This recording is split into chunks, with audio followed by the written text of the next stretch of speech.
Valseny confirme son engagement. Pionnière dans la préservation de l'environnement, la station emblématique décroche cette année un deuxième flocon vert. Une distinction qui récompense des actions concrètes et une vraie vision d'avenir. La station organise la 5e édition de Nature et Ski, un rendez-vous placé sous le signe du sport et de la nature. Simplement, on est vraiment au cœur du parc national de la Vanoise, donc c'est le premier parc national français à avoir été créé, donc avant la station. Et de par ça, Valseny s'est développé vraiment dans une maîtrise, on va dire, qui respecte l'environnement. Au programme, des projections, des conférences et des villages d'animation avec les acteurs locaux. En ce début de semaine, le parc national de la Vanoise tenait un stand. Objectif, informer touristes et habitants sur les espèces qui les entourent.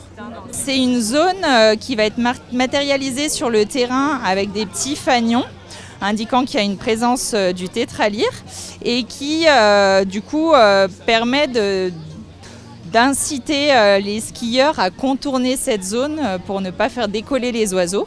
Parce qu'en fait, ils se protègent des conditions rudes de l'hiver en se cachant sous la neige. Et donc, quand ils décollent, ça leur demande énormément d'énergie. Et derrière, après, ils ont un peu plus de difficultés à passer l'hiver.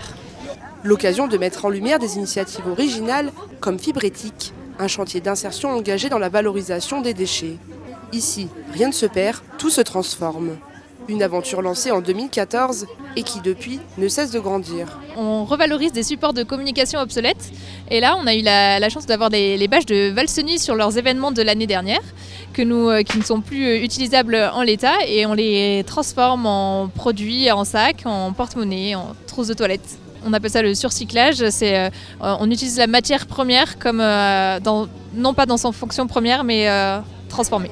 Une magnifique journée sous le soleil. Des échanges, des découvertes et beaucoup de convivialité avant de se conclure autour d'une dégustation de fondue. Un final gourmand à l'image de la montagne. Tout le monde mange de la fondue en Haute-Maurienne. Un bon Mauriennais, il mange de la fondue. Et surtout de la 100% Beaufort. Et de la 100% Beaufort. Une station engagée qui agit concrètement et qui prend soin chaque jour de son environnement. Un engagement durable au cœur de la montagne. On est là toute l'après-midi jusqu'à 16h.